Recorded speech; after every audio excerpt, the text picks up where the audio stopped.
Patricia Antón, bienvenida a Hola, este Santi. espacio. Quien nada sabe, una vez más que nos encontramos en Dubita, este espacio que nos dejan tan amablemente. Encantada de Bienvenida. estar aquí. Muchas gracias por invitarme. Es un La placer verdad. tenerte porque vamos a hablar de muchas cosas, sobre todo relacionado con la traducción y en particular con la obra que nos ha unido. Nos ha unido. Y te ha hecho venir desde Barcelona hasta aquí, cosa que, por supuesto, nos parece un gesto muy generoso. Claro. La primera pregunta quizá puede ser un poco complicada y es, Ay, ay, ay. ¿traduttore, traditore? No, nunca. Eso no sé por qué ni de dónde ha salido eso, porque, a ver, nunca vas a poder conservar el 100% del original porque lo estás traduciendo a otra lengua. Pero de ahí a traicionar, pues no, la verdad, porque traducir no consiste solo en reproducir las palabras, sino en reproducir un mundo, una cultura, muchísimas cosas. Entonces, en la medida de lo posible, lo haces y todo lo bien que puedes. Yo no me considero una traidora, en absoluto. Ahora, nunca es lo mismo, por supuesto. O sea, yo siempre lo digo, si puedes leer un libro en la lengua en que se escribió, hazlo, porque es como debería poderse leer, pero nadie habla todas las lenguas del mundo, ¿no? Y para eso estamos los que traducimos. Patricia Antón de Bez, traductora con una larga lista de libros a tus espaldas traducidos Unos cuantos. en varias editoriales. Y voy a citar exclusivamente algunos autores porque la lista es bien larga, pero has traducido entre muchos otros, a John Cheever, a Etta Hoffman, a Stephen King, a Joyce Carol Oates y a Sherman Clift, que es esta autora que nos une. Antes de llegar a ella, ¿cómo llegaste al oficio de traductora? Que según tengo entendido dices que fue un poco de rebote. De rebote, totalmente. A ver, a mí me gustaba leer, ¿no? Y pensé, bueno, si me gusta leer, ¿qué puedo estudiar? ¿No? Entonces pensé, bueno, filología, que haces lengua, literatura y tal. Me gustaba estudiarlo, me puse a trabajar de otra cosa y tal. Y entonces, al acabar la carrera, no sabía muy bien qué salidas tenía aquello, ¿no? No tengo carácter para dar clases, me parece. Pensaba que no era lo mío, quizá de mayor un poco más. Entonces pensé, bueno, mi salida ideal es el mundo editorial. ¿Cómo entro? Entonces en aquella época hacían pruebas en las editoriales para seleccionar gente. Me enteré de una prueba en Plaza de Janés y me presenté, me hicieron una prueba de corrección de estilo y otra de traducción. Y me cogieron de correctora. O sea, es la figura que corrige las traducciones. En aquella época era muy distinta que ahora porque la calidad de las traducciones era mucho peor. Traducía mucha gente que venía de Hispanoamérica con un buen inglés, pero con un castellano que había que retocar mucho. Traducía gente que en realidad no sabía mucho inglés. Yo te hablo del inglés porque es mi experiencia, pero en francés pasaba igual.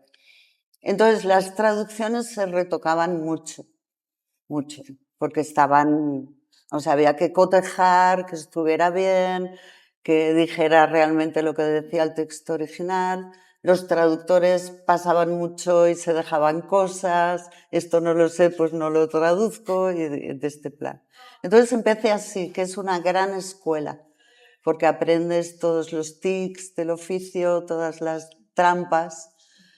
Y luego, bueno, me pasé al enemigo al cabo de un tiempo, porque corregir es muy ingrato, mucho. Porque si va bien el libro y alaban la traducción, nunca te alaban a ti, alaban al traductor, que igual su traducción no era buena. Entonces, y si lo era gracias a ti al fin y al cabo, ¿no? Exacto.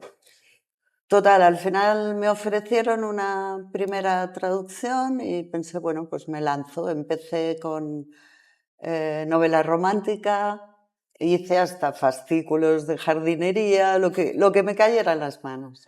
Y también así aprendí a manejarme en todos los estilos y registros y todo.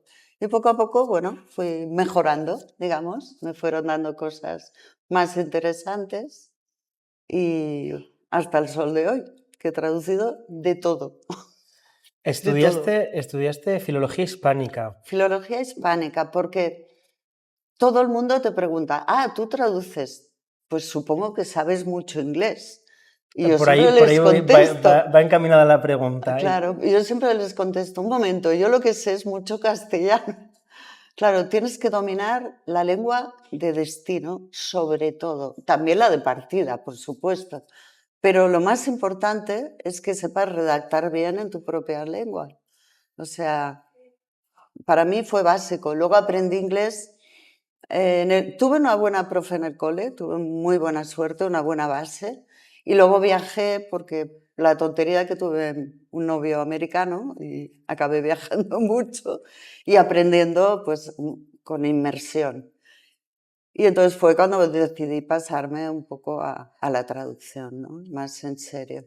No tengo una formación académica de inglés, para nada, pero bueno, lo he aprendido a base de currármelo, ¿no? De leer mucho, de viajar mucho, de mucha inmersión y acabas viéndole todos los trucos, ¿no? Digamos. Y hoy en día hay mucha información, además, ¿no? Yo empecé traduciendo con máquina de escribir, ¿eh? No te digo nada, y Tipex. ¿Os acordáis del Tipex? Sí, sí, me acuerdo. Claro, entonces si te equivocabas tenías que volver atrás, tirar todo lo que habías hecho y volver a empezar. Entonces ya el ordenador fue un gran avance y Google ya ni te cuento lo que supuso. No sé, el cambio probablemente cuando hagan el nuevo corte de cambio de era histórica, ¿no? De la contemporaneidad, el Internet sea ese punto de quiebre de un cambio de una época a otra. Exacto. ¿Tu interés por la literatura anglosajona, de dónde procede? De mis lecturas juveniles, básicamente. Yo era una gran lectora, una lectora voraz, pero lo que más me gustaba era la fantasía. Empecé leyendo pues Ray Bradbury, Ursula Le Guin, todos los que editaban entonces en Minotauro, que era una editorial que publicaba literatura fantástica. Y claro, toda esta literatura llegaba de Estados Unidos, Inglaterra, ¿no? Básicamente. Entonces, por ahí canalicé un poco, de ahí ya pasé pues al Señor de los Anillos y compañía, pero esa fue mi gran escuela, digamos, de lectura. Entonces, claro, la influencia anglosajona es importante. Luego ya de mayor empecé a leer clásicos y franceses, rusos, lo que me cayera en las manos. Pero empecé sobre todo con literatura traducida en aquella época. Yo empecé leyendo traducciones, claro. Y eran todas, muchos americanos y bastantes ingleses. Vamos a aprovechar un pequeño inciso en este subgénero fantástico. ¿Cuál fue tu puerta de entrada? ¿Cuáles fueron los 3 autores u obras que más te llamaron la atención o que le guardas más cariño? Hombre, de Ray Bradbury, por ejemplo, me encantaban, tiene 2 libritos que son El vino del estío y La feria de las tinieblas, que no son de los más conocidos de él, pero que son extraordinarios. Son unos libros que a mí me metieron en este mundo totalmente, ¿no? Luego me encantaba Ursula Le Guin, muchísimo. Hay uno que se llama Los desposeídos, que es una maravilla de libro. Y luego hay una saga que es los libros de Terramar, del mago de Terramar, que son varios. A mí me apasionaba todo esto. Te hablo de lecturas de adolescente, o menos, muy jovencita. Y esto del mundo a mí me fascinaba. Totalmente. Stephen King también me encantaba. Que también lo has Me traducido. encanta. He llegado a traducirlo, llegué a traducirlo. No son sus grandes libros, porque ha tenido muy buenos traductores y fue como de rebote también, que me cayeron un par. Uno no me gustó mucho hacerlo porque era un segundo libro que había un primero Y tuve que respetar muchas decisiones del traductor primero, que además no me gustaban sus decisiones. Pero bueno, política editorial, manténlo todo. Bueno, el segundo sí me gustó más porque ya fue más mío. Y era un libro un poco extraño porque era como un guión casi de cine. Y de hecho hay una película de este libro. O sea, se escribió para hacer la película directamente. Y me encantó traducirlo. Es un gran escritor, ¿eh? O sea, puedes pensar lo que quieras de él. No es un No he tenido género, es la un fortuna de subgénero, de dedicarle... acuerdo, lo del terror y tal, pero es un escritor con unos recursos impresionantes, lo bien que escribe. Creo que muchas veces encontramos quizá prejuicios hacia los subgéneros cuando hay grandes escritores, Exacto. digamos, con todas las letras que Totalmente. con absoluta legitimidad eligen un subgénero y no quizá lo eligen como voy a hacer un subgénero, sino que son los Claro. temas, los motivos que les llaman la atención. Vayamos a los años de formación, estudia filología hispánica. ¿Cuáles fueron esos autores que descubriste en aquella época con los que quizá perfilaste más tu gusto literario? A ver, por supuesto, tuve que leer clásicos españoles y tal. Bien, me gustaron mucho, unos más que otros. Me encantaba Galdós, por ejemplo. Me recuerdo que me leí todo Galdós de un tirón y tal. Pero realmente para mí el gran descubrimiento en la carrera fueron los escritores hispanoamericanos. A ver, también soy hija de venezolana y tenía una influencia por ahí, pero todo el realismo mágico, bueno, es que me dejó impactadísima, ¿no? Me puse a leer, empecé por García Márquez y acabé con, bueno, muchos otros, ¿no? Y esto me ha marcado muchísimo, esta lectura en mi vida, la verdad. Además creo que es un español muy refinado. Yo sigo fascinado y vuelvo con mucha frecuencia a Rayuela, por ejemplo, que Cortázar es... Por ejemplo, genera algo muy curioso en mí, que creo que es un español que me encantaría... creo que cualquier escritor que se precie le encantaría llegar a escribir con esa elegancia, ¿no? Y por decir, Cortázar como Borges, García Márquez, Borges, ostras, claro. Eso, Vargas Llosa, cualquiera de todos. Vargas Llosa, de todos estos. Y hoy en día también hay Mira, he estado leyendo, no todo, porque, claro, también el tiempo para leer cada vez escasea más, ¿no? Porque yo trabajo leyendo y documentándome y todo, ¿no? Entonces, el tiempo que puedo dedicar a leer por placer no es tanto. Pero he descubierto un escritor colombiano que me entusiasma y te lo recomiendo de verdad. Se llama Juan Gabriel Vázquez. ¿Y qué obra en concreto? Tiene uno que me gusta mucho que se llama El ruido de las cosas al caer. El ruido de las cosas al caer. Luego Historia secreta de Costaguana, creo que era. Tiene un libro sobre un escritor inglés, pero no me sale el nombre. Bueno, tiene una serie de libros, unos cuentos que se llaman Los amantes de todos los santos. Precioso. Y ahora acaba de sacar uno hace poco que me lo quiero comprar, que bueno, si lo buscas ya verás, es sobre una mujer. No me acuerdo cómo se llama el título, pero bueno, es un escritor impresionante, increíble. ¿Qué se necesita para hacer una buena traducción? ¿Qué se necesita? ¿Qué se necesita? ¿Qué habilidades o qué cualidades? Sinceramente, oído, lo primero. O sea, lo primero que tienes que hacer es oír el libro, porque si no, o sea, tienes que reproducir una voz. Entonces, porque traducir puede traducir cualquiera, ¿no? En principio. Pero captar el sonido de la voz original, yo creo que hay que tener un poquito de oreja, ¿no? La verdad. Creo que la tengo, espero.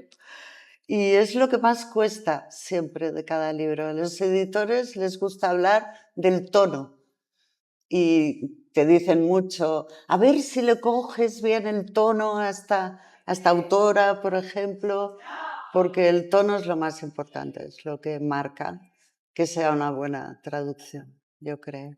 Es una pregunta difícil. ¿Cómo se consigue alcanzar ese tono, escuchar ese libro?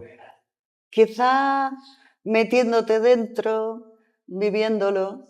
Mira, cuando empiezo un libro, por ejemplo, las primeras 40 o 50 páginas no me gustan nunca. O sea, no entro, me cuesta entrar. Tal. A veces, incluso, dejo aparcado el primer capítulo y empiezo en el segundo. Porque no me cuesta arrancar, o sea, coger lo que llamamos la velocidad de crucero traduciendo. Y yo creo que es por esto, porque no me ha entrado todavía la melodía, ¿no?, del texto. Y hay libros más fáciles, por supuesto, hay libros que los coges rápido y libros más complejos, ¿no? Por ejemplo, este me costó muchísimo. Ah, sí. Ahora hablaremos mucho. sobre el libro que tenemos aquí sobre la mesa. ¿Crees que todo es traducible? Creo que sí, pero tampoco me he encontrado con grandísimos, o sea, me he encontrado con libros muy difíciles, con cosas que han supuesto dejarme la piel, que digo yo, ¿no? Pero nunca me he encontrado con un libro que piense que no se puede traducir. Dicen que los hay.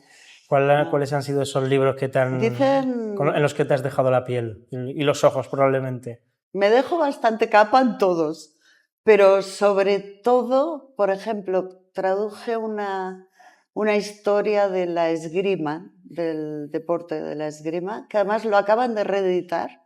Se editó hace 20 años y ahora lo ha comprado otra editorial.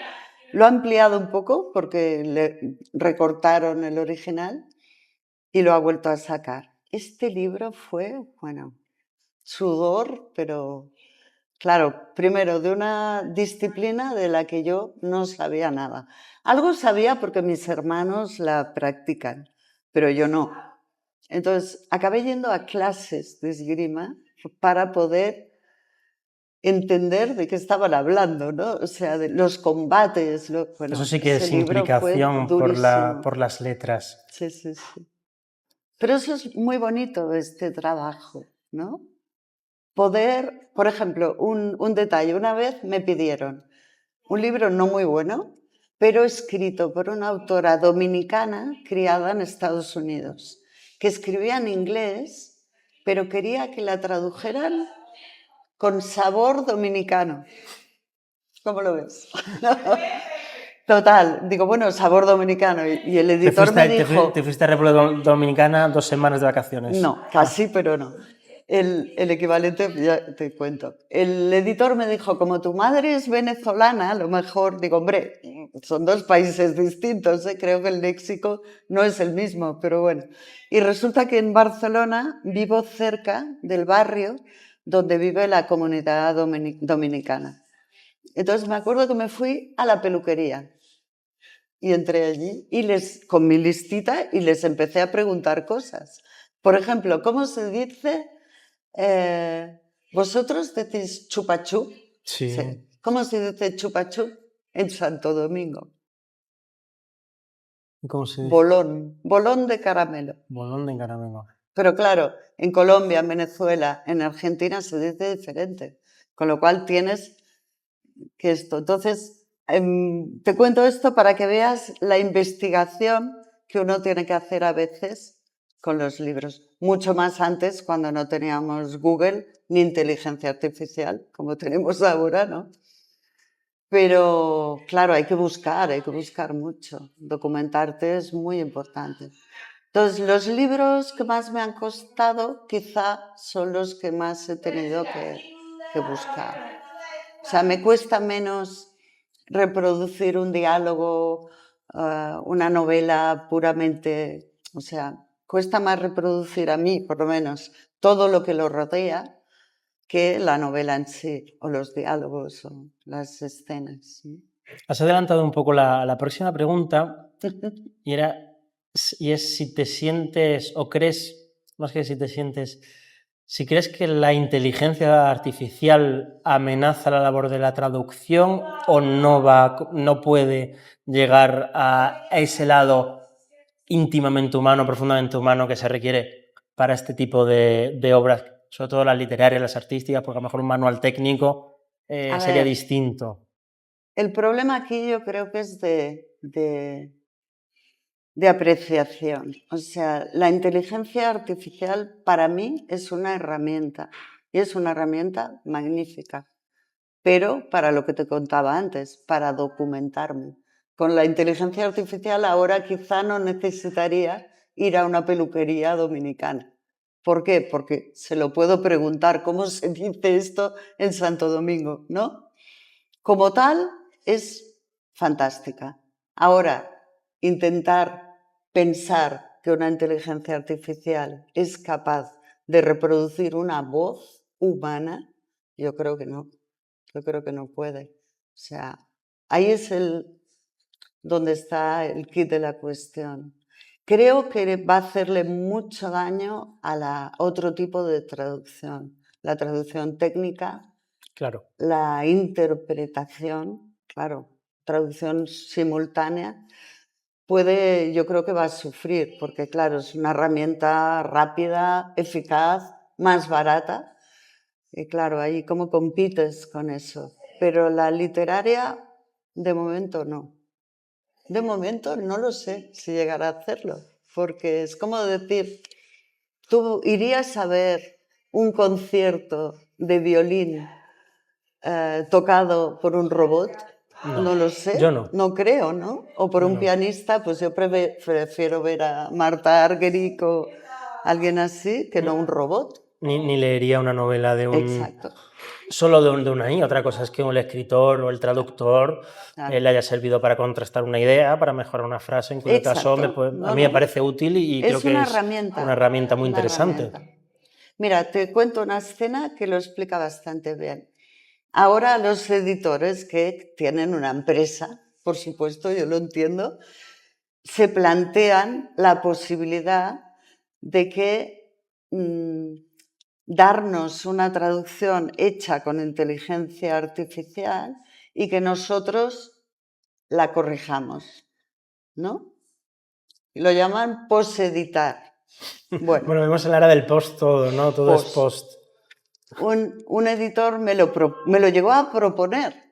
Entonces le dije, a ver, estás equivocando la cuestión, porque es una herramienta de trabajo para mí. Claro. Pero la parte difícil de mi trabajo viene después. O sea, un borrador así, literal, medio, bueno, mal hecho no, pero un borrador, lo que se llama un borrador, ya me lo hago yo. No necesito que me lo haga una inteligencia artificial. Lo que es difícil es lo que viene después. Las decisiones sobre el tono, el registro, este diálogo no está bien, no suena, lo digo en voz alta, no lo sé, esta frase no está redonda, este adjetivo aquí no engancha, o va antepuesto, o va pospuesto. Todas esas decisiones las tomo yo después. O sea, no me ayuda nada la inteligencia artificial en eso. Como has dicho antes, también tiene que ver con esa lengua de destino. En tu caso, no solo el inglés, sino luego depurar y refinar ese español. Yo creo que de momento no está ahí la máquina. ¿Que llegará a estarlo? Sinceramente, no lo sé. No lo sé. O sea, no sé hasta qué punto se puede desarrollar y llegar a ser tan perfecta que sea humana, ¿no? No lo sé. ¿Qué autor u obra te gustaría traducir y que aún no lo hayas hecho o te habría gustado hacerlo? Me habría encantado traducir a Paul Auster, me habría encantado, porque cada vez que lo leo es que lo veo. O sea, yo lo he leído siempre en inglés, excepto una vez que fui en un barco, en un velero de vacaciones y nos intercambiábamos los libros. Entonces me tocó un libro que era de Paul Auster, El Palacio de la Luna. Ese lo leí traducido por Benito Gómez, que además lo traduce súper bien. Y ahí vi que tenía un gran traductor. Claro, yo lo había leído siempre en inglés. Y siempre que lo leía en inglés pensaba, yo quiero traducir a este hombre, me encanta, pero bueno, no. Es un sueño que ya no podré cumplir. Y además, ya te digo, tener un gran traductor, o sea, que no me habría necesitado nunca, ¿no? Pero bueno, me hubiera gustado mucho. Ahora vamos a entrar al tema, a la autora, a las obras que nos han unido hasta aquí, que tenemos, tanto has traído una de ellas, yo traigo las dos, que es Chermayan Clift, periodista y escritora, autora de Cantos de Sirena y Los Buscadores del Loto, que es una obra considerada, a mí la literatura, la categoría de literatura de viajes no me gusta, casi como si diríamos literatura western o fantástica, es literatura y a mí luego... tampoco especialmente, o sea... Y estaba, a modo anecdótico, estaba en una esquina, estaba buscando este libro para regalar, leí la primera página, me encantó y lo regalé, pero lo terminé leyendo, yo. Muy bien. Y además se nota que es una gran traducción, perdón, y tú eres la traductora. No sé si prefieres que contextualice yo un poco quién es Chermayan o prefieres hacerlo tú. Tú mismo, venga. Igual meto cuchara, pero hazlo es una autora australiana radicada en el Reino Unido que al final de la Segunda Guerra Mundial, en un contexto industrial posbélico, se da cuenta de que la vida en la gran ciudad, a tal hora en el parque con los niños, a tal hora en la redacción, no es lo que llegar a esperar a que el fin de semana para encontrar un hueco para escribir, porque tanto ella como su marido también eran novelistas. Eso no les satisfacía, ni siquiera el modo en que veían cómo educaban a sus dos hijos. En ese momento les llega la noticia de que en las islas griegas es posible que haya un pequeño paraíso al que se lanzan de cabeza y que más tarde podemos decir que son quienes popularizan esas islas griegas para los escritores, los artistas y también el archiconocido Leonard Cohen, que ya tiene una serie que aparece en los que ellos mismos aparece esta isla y fueron quienes lo acogieron. Más o menos esta es un poco la premisa. Y Cantos de Sirena y Los Buscadores del Loto son las memorias de esta época en el que, no lo olvidemos, en los años 50 se enfrentan a un cambio de vida que es completamente distinto al que si hoy viajásemos muy valientes, muchísimo. Parece, exacto. Claro. En el que acuden a una casa en el que no hay agua corriente, no hay electricidad y tienen que escolarizar a sus hijos de un inglés natal a aprender el griego, que quizás no es lo más fácil. Adecuado. En primer lugar, ¿cómo surge el encargo de la traducción de esta autora? No sé si la conocías antes. No. ¿O cómo fue esto? La pura verdad es que me la descubrió Lucas Vilavecchia, el editor de Gato Pardo. Sí, vamos a decir que ambas obras están en Gato Pardo Ediciones. Sí. Yo ya había traducido varios libros para él y bueno, una relación con él y tal, y me dijo, tengo una autora que te va a encantar, te va a entusiasmar. Sabía que a mí me gusta mucho Grecia, ¿no? O sea, que he viajado a Grecia con frecuencia, digamos, por circunstancias familiares. Luego mi pareja es arquitecto y es un loco de la arquitectura griega, romana y tal.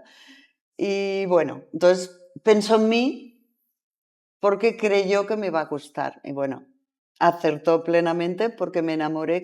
Yo me enamoro un poco de todo lo que traduzco. Tengo un poco de síndrome de Estocolmo, que siempre pienso que va muy bien. ¿Incluso del manual de esgrima? Sí, también. Sí, incluso de libros que no son muy buenos. Pero yo les veo todas las gracias, ¿no? Ya está. Luego cuando la acabo igual ya se me baja el globo y ya está. Con esta fue una pasión absoluta. O sea, estaba traduciendo, pensaba, ¿pero esto qué es? Yo quiero ir.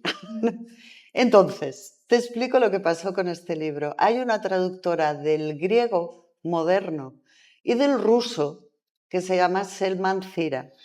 Selma tiene la suerte de que tiene subvenciones, cosas tal, para poder viajar al lugar que le describen sus libros o de donde son sus autores. Total, se pasa el día en Grecia viajando, ¿no? Y tal. Y esto a mí me alucinaba. Entonces, hablando con ella, le dije, hombre, me encantaría poder hacer esto que haces tú, pero yo traduzco del inglés. Hay mucha más competencia, menos oportunidades. Claro, yo no puedo ir a Lucas de Gato Pardo y decirle, financiame un viaje a la isla de Calimnos. Totalmente inviable y tal. Bueno, entonces una vez traduje Cantos de Sirena, cuando Lucas me dijo, quiero que traduzcas el siguiente, pensé, esta es la mía. Y me busqué unas becas que hay europeas, que salen en la página de créditos del libro, que financian proyectos de colaboración entre 2 países europeos. Entonces, claro, dirás, bueno, Australia muy europea no es, pero claro, yo lo basé, el informe, en que era una colaboración Grecia-España. Y bueno, y coló, y ya está. Entonces conseguí que me dieran esa beca y me pasé las 2 últimas semanas revisando la traducción en Hidra. ¿Y cómo fue? En febrero. Aunque estamos hablando del segundo libro, Los buscadores de Loto, ¿cómo es traducir en la propia isla en la que se narra la historia? Sucede, no sé si te pasa, a mí a veces me gusta fantasear, ¿no? Cuando ves por las calles y digo, pues aquí por Madrid, por aquí pasó Galdós o por aquí pasó Valle Inclán. ¿Cómo fue esa sensación de ese trabajo? Fue impresionante porque primero Hidra tiene una particularidad, que es que está congelada en el tiempo, porque no hay motores. Están prohibidos los coches, las motos, incluso las bicicletas, porque todas las calles son escaleras, como en la serie que aparece ahora de Leonard Cohen, se ve muy claro porque está filmado allí. Con lo cual se ha conservado prácticamente igual que en los años 50. Si le sumas una política municipal férrea para no construir nada nuevo, la han protegido muchísimo. O sea, yo llegué a Hidra y pensaba, no me lo puedo creer, es exactamente como lo describe ella, igual. A ver. Claro. En febrero, yo fui en febrero, supongo que en julio y agosto es otra cosa, ¿no? Pero bueno, estuvo muy bien, fue una experiencia muy buena. Pero con el primer libro, hace poco tuve la ocasión de ir a Calymnos este marzo, final de marzo, pasé una semana allí y con mucha alegría pude comprobar que había sido fiel a la visión de Calymnos de Charmian Cliff, aunque fuera a posteriori. O sea, que por otro lado comprobé que no hace falta en realidad que el traductor vaya a la fuente directamente. O sea, que te puedes llegar a informar y empapar del mundo que te describen sin verlo físicamente, sobre todo hoy en día, que puedes abrir Google Maps y plantarte en el sitio que te están describiendo, ¿no? Esperemos que esto no lo vean ni lo oigan los que distribuyen las becas para los traductores. No, hombre, me lo dieron porque, bueno, pensaron que era una idea interesante y divertida, ¿no?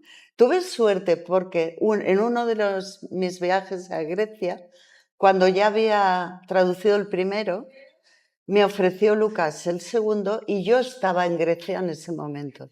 Entonces cogí un barco y me fui a Hidra a pasar el día. Pensé, tengo que verlo. Claro. Ya que estoy aquí, vi la casa y me encontré a un personaje por allí, paseando, era octubre, no había turistas, y le pregunté, ¿usted sabe quiénes son los dueños de esta casa y tal? Me dice, sí, es de un amigo mío. ¿Quieres verla? Digo, hombre, claro que quiero ver la casa de Charmian Cliff, ¿no? Por supuesto. Y entonces me la enseñó, consiguió la llave, tal, no estaba el dueño en ese momento, me la enseñó entera, yo tomé notas, todo, antes de la beca, mucho antes. Con lo cual yo ya había conseguido ver la casa al principio, ¿no? Fue una inspiración muy buena y tal.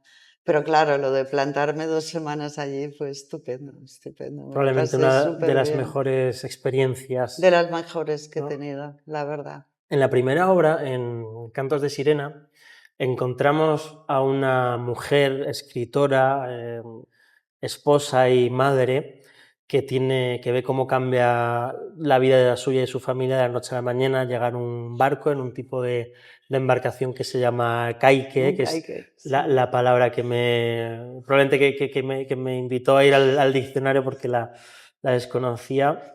Yo también, te debo decir.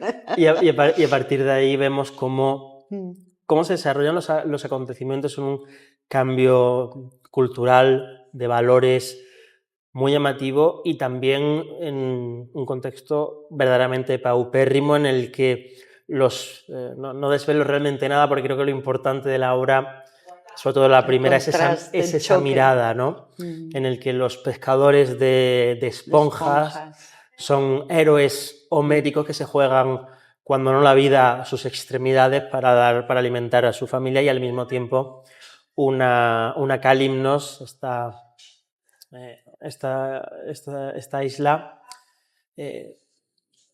no quiero decir atrasada, pero sí pobre, con unos valores verdaderamente muy conservadores, muy ancladas en el pasado, en el que también la figura de la mujer tiene un papel completamente distinto y que para cualquier lector de hoy nos sorprendería. Pero al mismo tiempo vemos en Charmayan quizá, y esto no sé si es pecado por mi profesión, quizá esa mirada del periodista en el que no trata de enjuiciar, aunque tiene sus valores y los demuestra claramente, pero no achaca, no etiqueta los fenómenos sociales que se encuentran, sino todo lo contrario, los quiere albergar y toda entender. la razón, que ese es el kit de estos libros. O sea, la mirada no es un juicio, no es crítica, intenta comprender, integrarse todo desde su perspectiva, que es tan distinta, ¿no?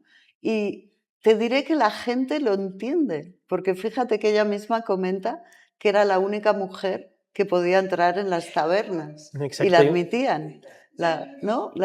Las propias mujeres la adaptan, la dejan entrar en su círculo, sabiendo lo diferente que es. Lleva pantalones, fuma, bebe, nada como un hombre, nada crawl, no sé, bebe, todo lo que ellas no hacen, pero la admiten como una de ellas, ¿no? Y los hombres también.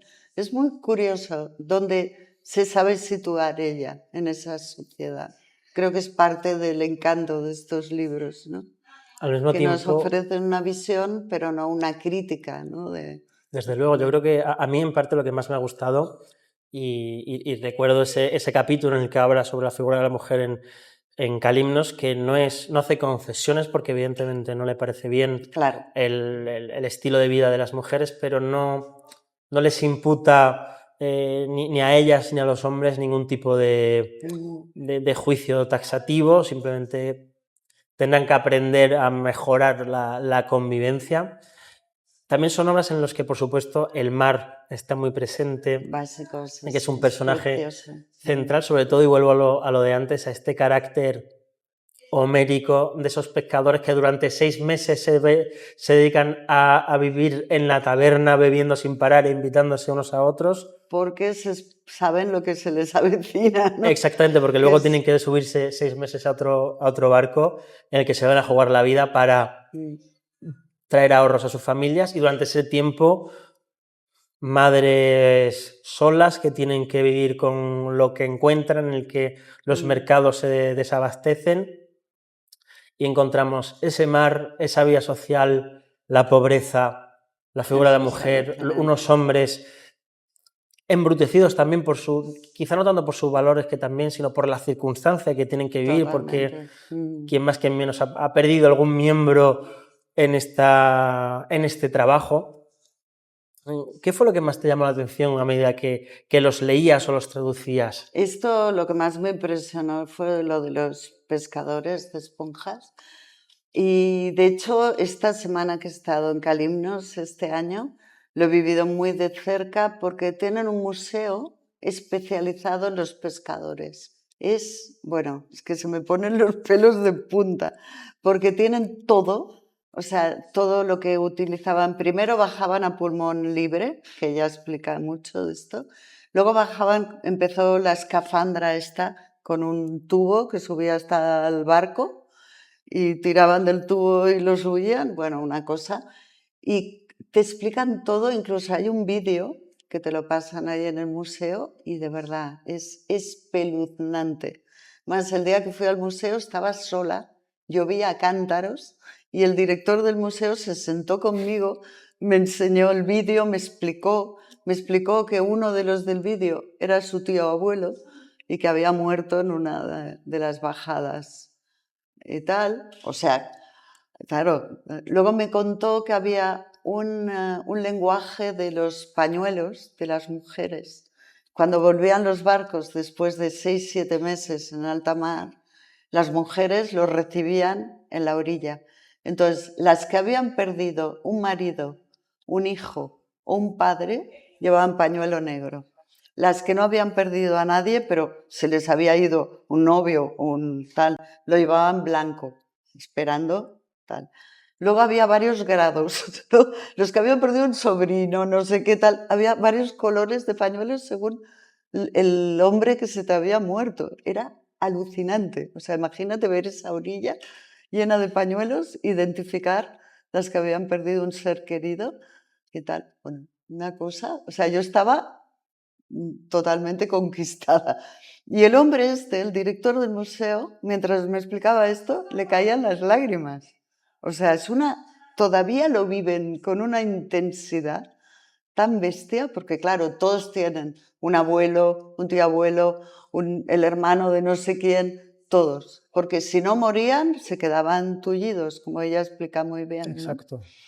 Y de hecho, yo siempre digo, una de mis escenas favoritas del libro es, ella está asomada a su casa, que la vi en Calymnos, en el balcón, y en la plaza ve venir a 3 jóvenes, 2 sujetan al que va en medio, que ha quedado tullido en la última expedición, un chico de 18 años, no me acuerdo el nombre, y lo acompañan y van de arriba abajo por la plaza y tal.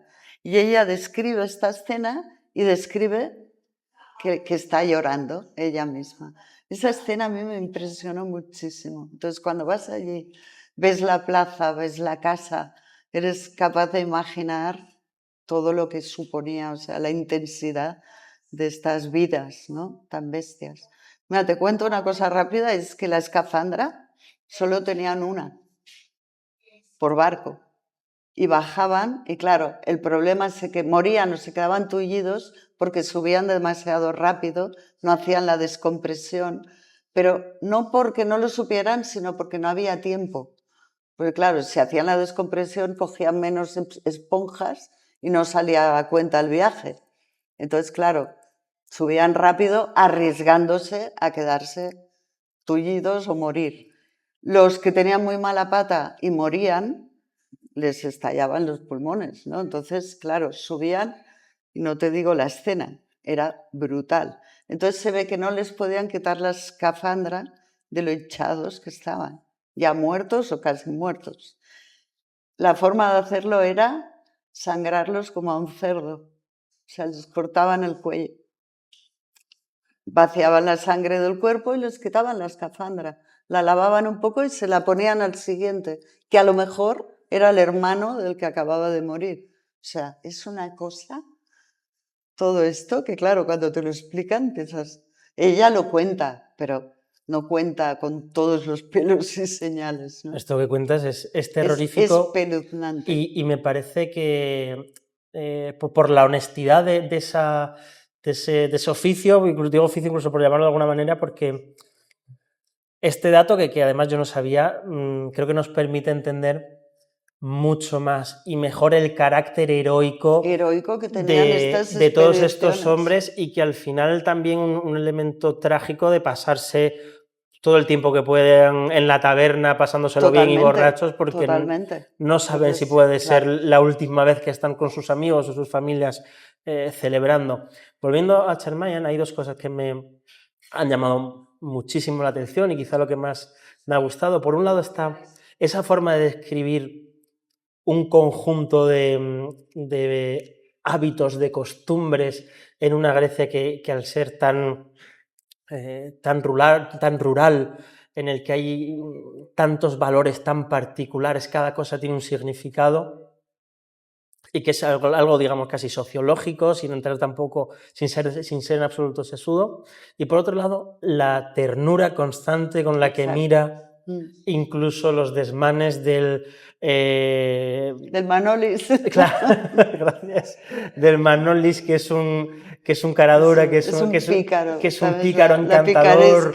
Exacto, o incluso esos maridos borrachos que una noche salían en la taberna, pero siempre hay ese grado de ternura, o incluso hacia sus hijos cuando no entienden qué diablos están haciendo ahí y al principio están echando de menos sus propios juguetes. Hay una escena que me llama mucha atención y es que uno de sus hijos se trajo pocos juguetes de Londres y un día ya no los tiene y le pregunta que por qué no los tiene y le responde a su hijo que sus amigos tienen aún menos cosas que él y se ha dedicado a regalar sus propios juguetes para que disfruten los demás. Y esa escena siempre oscila entre ese aspecto trágico o el terrorífico con los pescadores de esponjas. Es verdad que hay mucha ternura en este libro. Muchísima. Constantemente, y te diría, y por eso te comentaba que me gustaba más el primero que el segundo, el primero me parecía un poco más enternecedor. Por eso, por esas escenas y quizá esa pureza descubriendo un lugar nuevo que probablemente en pocos rincones podríamos hacer hoy tú o yo un viaje de ese tipo y encontrar un mundo completamente y es curioso distinto. Porque lo que te decía de haber ido primero a Hydra y haber ido después a Kalymnos es como que he cerrado un círculo y yo he acabado pensando que Charmian Cliff se equivocó al irse de Kalymnos. ¿Por qué se fue? Pasaron un año, se fueron en busca del loto, de una isla más amable, pero más narcótica también, ¿no? Exacto. Porque quieras que no. ¿Y qué encontraron? Encontraron una isla con expatriados como ellos, tal, pero en la que no se integraron tanto como en Kalymnos, aunque pasaron 9 años. Yo creo que ella habría sido más feliz quedándose en Kalymnos. He tenido esta idea. Tenemos, leyendo el segundo, creo que sí se nota en algunos puntos algo más de ese encanto. ¿Por qué? Exacto. Porque son al final los que popularizan esa expatriación a los escritores, a los músicos, Leonard Cohen, por ejemplo. Y de hecho, el final de Los Buscadores del Loto termina cuando se van a hacer un rodaje, ¿no? La película, cómo se encarga. Que es una película real, ¿lo sabes? ¿Ah, sí? Sí. No, es una película que rodó, de hecho hay una estatua en la isla, Sophia Loren con Alan Ladd, creo que era, ella, Sophia Loren, era una buceadora, una pescadora de esponjas. Ya me dirás, no te la crees, pero no le dejaría. Guapísima, ¿no? Tal. Y filmaron la película allí. Ellos fueron extras, la familia. Fueron extras en varias películas, en esta también, la familia Johnson Clift. Y ahí yo creo que eso fue clic, un punto importante, esa película, porque ella empezó a ver que la isla se estaba convirtiendo en un sitio chic. Claro. ¿No? Lo dice, creo, incluso. Y ahí fue donde yo creo que ella se le fueron un poco los esquemas, ¿no? Empezaron los dos a abusar del alcohol. Claro, también era muy duro las condiciones, ¿no? Pero siempre me ha parecido que la historia de Kalymnos es más pura, ¿no? Exacto. Y que además los querían muchísimo allí. O sea, tú vas ahora y ella es famosa en Kalymnos, mucho más que en Hydra. Y en Kalymnos estuvo un año. En Kalymnos hay en el puerto 16.000 habitantes. O en la isla, no sé. Bueno, en Hydra hay 1.800. Y es mucho más famosa en Kalymnos que en Hydra. ¿Por qué? Porque creo que se implicó mucho más. Se mezclaron. Eso se nota también, creo que es algo común cuando te unes a los expatriados, claro, y te cierras en un círculo. Entonces, común. Pusieron distancia un poquito con los. Aunque ella, a ver, hay muchas escenas divertidísimas, tiene amigos griegos, lo que quieras. Pero bueno, creo, no sé, he tenido la sensación esta, ¿no? De que a lo mejor si se hubiera quedado en Kalymnos. ¿Quién pero sabe? Claro, tampoco podían, ¿no? Porque estaba lejos de todo, es dificilísimo llegar allí. Es difícil, está muy lejos incluso ahora. Imagínate entonces. El barco tardaba una barbaridad. No. También entiendo que se fueran a Hydra, ¿no? Para tener es una más isla, comodidades, claro, dentro de todo, ¿no? De hecho, en el segundo sí que es cierto, yo he percibido bastante más ironía, un humor un poco más sarcástico, más agudo, en contraste con ácido a veces, exacto, incluso, que quizás se produce con fenómenos que estamos viviendo, que nos lleva un poco a ese turismo en el que tanto ciudades como la tuya o la mía sufren o se ven beneficiadas según la perspectiva y según de qué manera, pero bueno, sí que es cierto que cuando una ola de gente inunda un lugar genera un impacto que a veces descoloca a sus habitantes. También he visto, y tú también como una mujer del Mediterráneo, de Barcelona, percibo una especie de vitalismo trágico en las interacciones sociales que tampoco, lógicamente salvando las distancias, también encontramos en cualquier lugar del Mediterráneo. Somos vitalistas y trágicos a la vez. ¿Tú has percibido esto? Sí, sí, por supuesto. Hay muchísimo de esto, ¿no? Pero bueno, quizá en el primero ella es más pura, ¿no? Más, o sea, está recibiendo un impacto increíble y lo describe, ¿no? En el segundo, claro, es una experiencia completamente distinta. Con respecto al primero, me gustaría que recordáramos una escena que a mí me parece muy simpática, que es la del Animus. Y creo que no vale hablar de despedazar esta obra porque hay que disfrutarla de la primera página a la última. No hay una historia que se desvele, sino es la vida abriéndose paso.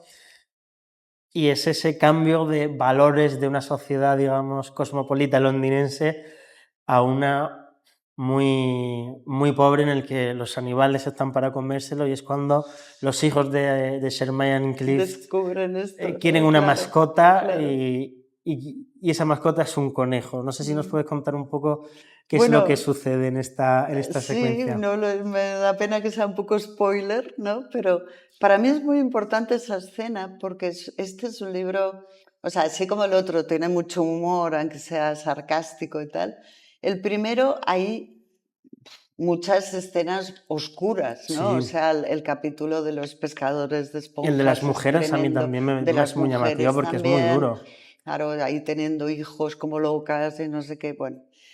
Y claro, para mí este del conejo es el puntito de humor de la obra, ¿no? Es que te ríes muchísimo. Porque, me hizo muchísima gracia. Claro, el Animus. Y claro, cómo lo encajan ellos, ¿no? Cómo los niños acaban adaptándose a Grecia con ese conejo. Es que ese es el momento en el que de verdad se integra, exacto, al menos en mi opinión. Porque ese conejo, bueno, tiene un final un poco trágico, pobre conejo, pero bueno, y con el siguiente ya no les hace ninguna gracia, no sé si te acuerdas. Exacto. Tienen otro y ya el conejo pasa a un segundo plano y ya no importa tanto. O sea, que ellos se están adaptando a la vida griega, incluso en esos sentidos. Luego hay otra escena muy divertida que es, creo que celebran la Navidad, un cumpleaños, y ella hace una tarta para los amigos. Y claro, vienen los amigos, no tocan la tarta y se van asustados, porque en Grecia, o por lo menos allí, las tartas se comen en los funerales. Nadie come tartas en los cumpleaños. Entonces, claro, les parece un horror que les hagan un pastel de cumpleaños. Ese momento de choque es muy llamativo. Y también, vamos a ir terminando, debo concluir que el mosaico de buenas personas que se encuentran, porque volviendo a lo del Animus, este conejo que todos deseaban que terminara en la cazuela, que en algún momento les recuerdan, dice, pero no esperéis demasiado porque ya dentro de un año o dentro de 6 meses ya no va a estar rico. Claro, ya no está rico, esto hay que matarlo ahora. Claro.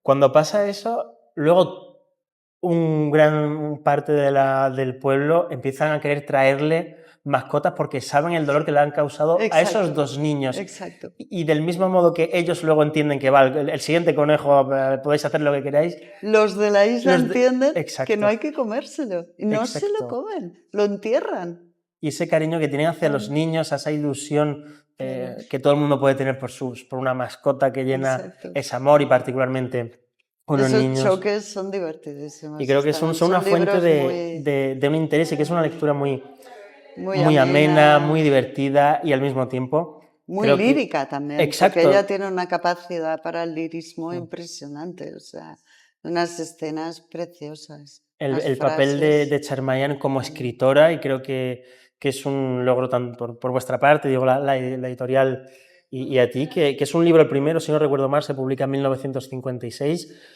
y nuestra primera edición en español es en 2022, con lo cual estamos redescubriendo a una autora perdida y que merece la atención.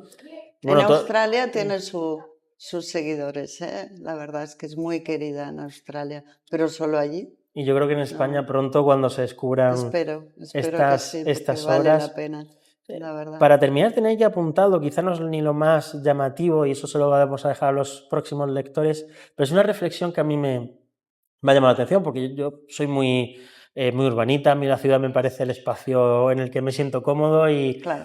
Y el pueblo, a veces, quizá hasta el tercer día, me ahoga, echo de menos mi Madrid.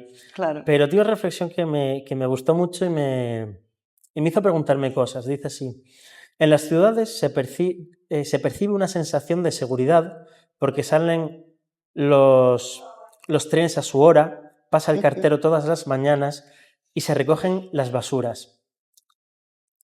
Al mismo tiempo, y esto lo digo yo, la ciudad nos lleva al anonimato y a veces a una sensación de impotencia. En cambio, en estos libros vemos como cada ciudadano tiene un valor, tiene un nombre, se conocen, entran en las casas de uno, van juntos a las tabernas. Total. Es el éxito de... ¿Tú sientes, tú eres que acierta en esta visión, en esta falsa seguridad de las ciudades en contraste con un desorden, un caos de los lugares más remotos? Yo creo que sí, que además es lo que ellos van buscando, ¿no? Hay una frase que me impresionó mucho, no sé exactamente cómo la dice, pero dice que su hijo es capaz de reconocer todos los árboles del parque, pero nunca se ha subido a uno. Ese también es un momento muy ¿no? interesante. O sea, es todo eso. Luego en el segundo libro tiene una frase que a mí me encanta, que es un poco la idea de las supermadres que tenemos ahora, sí, que lo hacemos todo y todo bien. Bueno, entonces ella dice: tengo la teoría que no me atrevo a examinar muy de cerca de que si lo descuido todo un poco, llegaré a casi todo.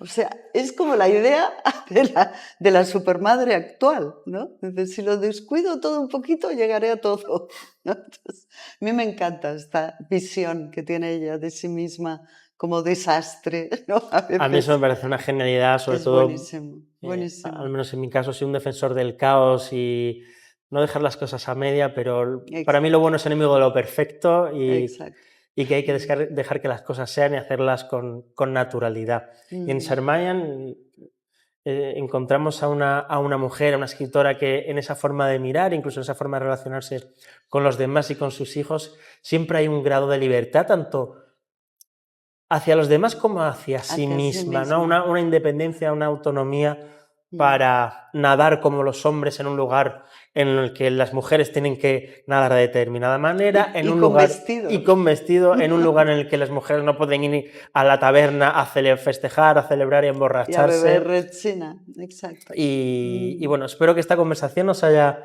permitido hablar sobre este vitalismo de esta autora y también el vitalismo que tiene... Hablo de la ciudad, defiendo la ciudad, pero al mismo tiempo el vitalismo del Mediterráneo, de este Mare Nostrum que nos recorre por las venas y que encontramos en Charmayan Clift, y que sin ánimo publicitario sí que animo a cualquier interesado por la literatura acuda a estas obras. Es una pionera esta mujer. Absolutamente. Estamos hablando de antes de los hippies, mucho antes. Por supuesto. O sea, es una mujer que ha roto muchísimos esquemas, ¿no? Entonces, me impresiona pero sin mucho. un discurso de ese tampoco, de ese para nada, ¿no? amor eterno. Con mucho respeto por lo que está viviendo, ¿no? Exacto, sin querer cambiar la vida de los demás, algo el suyo propio, y con una ambición que quien pudiera tener, lo que es beber los fines de semana en la taberna y dedicarse a escribir el resto del día mientras pasea por una ciudad. Y nadar en esas aguas, que está como loca, ¿no? Ella. Muy bien, sí, sí. Vamos Bueno, me a- alegro que los hayas disfrutado tanto. Bueno, yo creo La que se verdad. demuestra que ha sido una lectura Sí. intensa y con afecto. Y para terminar, es una pregunta que hago mucho a los invitados por aquí, que son los 3 o 4 libros de tu vida. Uy, ostras, qué Cambiando de tercio, complicado. pero lógicamente para una traductora con Es un que me da, un bagaje de claro, es este que tipo, seleccionarlos significa dejar muchos atrás, por eso ¿no? es difícil la pregunta, pero no menos pertinente. Bueno, empiezo por el que he alabado primero, que es, ¿cuál? Alguno de Ray Bradbury, seguro. El vino del estío, La feria de las tinieblas. Me encanta ese libro. Uno de Paul Auster, por supuesto. Ostras, ¿cuál? El Palacio de la Luna, va.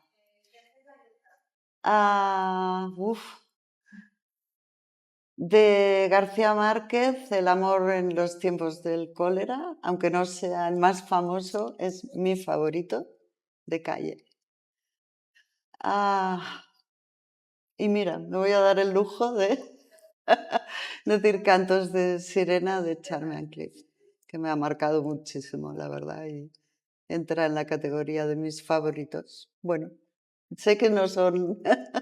Bueno, son los tuyos, es son lo que los nos míos, interesa, esa son los perspectiva míos. personal. Exacto. Patricia Antón, muchísimas gracias Gracias por a venir desde vosotros. Barcelona hasta aquí. Muchas gracias, lógicamente, a Dubita por dejarnos este espacio una vez más. Me ha faltado una cosita, que Por es favor. un poco reivindicar un trabajo como el de traducir en unas condiciones muy duras, porque las tarifas están muy bajas y cuesta mucho ganarse la vida con esto, mucho. Ya está, lo dejo porque eso tenía que decirlo en algún momento. Por supuesto, es un reclamo más que razonable y legítimo, que el trabajo de las letras tiene, para algunos no tiene valor, no tiene precio, perdón, pero sí que tiene mucho valor. Y esperemos que algún día sí que tenga también precio. Esperemos, sí, porque muchos traductores tienen que hacer otra cosa para poder llegar a fin de mes, porque con esto yo he conseguido trabajar siempre de esto, pero metiendo fines de semana, vacaciones, lo que quieras, porque está muy mal pagado. Ya está, cierro. Patricia Antón, muchísimas gracias por venir. Ha sido un placer que te hayas desplazado. Me ha encantado estar aquí. Desde Barcelona. Se lo digo a todos o casi todos. Si te apetece un segundo asalto, pasarte por Quien Nada Sabe, serás más que bienvenida. Gracias. Y ha sido un gusto hablar de Chermayan. Nos dejamos muchas cosas en el tintero, pero podremos seguir haciéndolo. De acuerdo. Ha sido un placer, Gracias, Patricia. Santi. Muchas gracias.